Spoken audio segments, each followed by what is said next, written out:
দেশের রাজনীতিতে এই মুহূর্তে একটাই আলোচনা, আর তা হলো দীর্ঘ ১৮ বছরের প্রতীক্ষার অবসান শেষে আগামী ২৫ ডিসেম্বর দেশের মাটিতে পা রাখতে যাচ্ছেন বিএনপির ভারপ্রাপ্ত চেয়ারম্যান তারেক রহমান। ত্রয়োদশ জাতীয় সংসদ নির্বাচনের ঠিক আগে উত্তাল রাজনৈতিক বাস্তবতায় এই প্রত্যাবর্তন ঘিরে শুরু হয়ে গেছে ক্ষণ গণনা। বিএনপি নেতাকর্মীদের মধ্যে বাড়ছে উত্তেজনা। নেতাকে বরণ করে নেওয়ার জন্য সবখানেই চলছে প্রস্তুতি। এর মাঝেই বাসা প্রস্তুত, অফিস প্রস্তুত, নির্বাচনী সদর দপ্তরও প্রস্তুত। নেতাকে বরণ করে নিতে সর্বোচ্চটা করার চেষ্টা করছেন সবাই। বিএনপি সংশ্লিষ্ট সূত্রে জানা গেছে, দেশে এসে তারেক রহমান রাজধানীর গুলশান এভিনিউর ১৯৬ নম্বর বাসায় উঠবেন। বিএনপি চেয়ারপারসন বেগম খালেদা জিয়ার বাসভবন ফিরোজার পাশেই এই বাড়ি। ইতোমধ্যেই বসানো হয়েছে নিরাপত্তা ছাউনি, সিসিটিভি ক্যামেরা, কড়া পাহারা। এই বাড়ির আছে আলাদা ইতিহাস। শহীদ রাষ্ট্রপতি জিয়াউর রহমানের মৃত্যুর পর রাষ্ট্রীয় সিদ্ধান্তে এই বাড়ি বরাদ্দ পেয়েছিলেন বেগম খালেদা জিয়া। দীর্ঘ সময় পর আবারও এই বাড়িকে ঘিরেই বিএনপির রাজনীতির কেন্দ্রবিন্দু। শুধু বাসা নয়, পুরো রাজনৈতিক অপারেশনাল কাঠামো প্রস্তুত।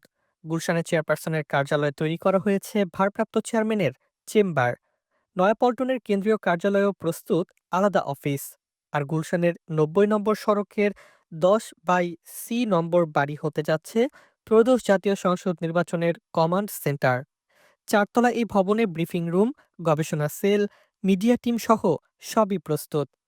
সাম্প্রতিক সময়ে নতুন কার্যালয়ে প্রথম সংবাদ সম্মেলনে বিএনপির ভারপ্রাপ্ত চেয়ারম্যানের উপদেষ্টা ডাক্তার মাহাদি আমিন স্পষ্ট করে বলেন, এই অফিস থেকেই নির্বাচনের সব কার্যক্রম পরিচালনা করা হবে। একই সঙ্গে ঘোষণা আসে আমার ভাবনায় বাংলাদেশ শীর্ষক জাতীয় রিল মেকিং প্রতিযোগিতার। এদিকে তারেক রহমানকে ঘিরে অভ্যর্থনার প্রস্তুতিও চূড়ান্ত পর্যায়ে। বিএনপি মহাসচিব মির্জা ফখরুল ইসলাম আলমগীর বলেছেন, দেশবাসী আমাদের নেতার অপেক্ষায় আছে। ইতোমধ্যেই নির্দেশনা দেওয়া আছে, নেতাকর্মীরা সড়কের দুই পাশে সুশৃঙ্খলভাবে অবস্থান নেবেন। বিএনপির শীর্ষ নেতারা জানিয়েছেন, বিমানবন্দর থেকে এভারকেয়ার হাসপাতালের মাঝামাঝি একটি স্থানে দেওয়া হবে সংবর্ধনা। এরপর ৩০০ ফিট এলাকায় হবে বড় জনসমাবেশ। বিএনপি সংশ্লিষ্ট সূত্রে জানা গেছে, বাংলাদেশের ইতিহাসে সবচেয়ে বড় জনসমাগম করার প্রস্তুতি নিচ্ছে দলটি। তবে নিরাপত্তা নিয়েও কোনো ঝুঁকি নিতে চায় না বিএনপি। ইতোমধ্যেই সিভিল এভিয়েশন কর্তৃপক্ষের সঙ্গে বৈঠক করেছেন দলের শীর্ষ নেতারা। পরিদর্শন করা হয়েছে বিমানবন্দরের সার্বিক নিরাপত্তা ব্যবস্থা।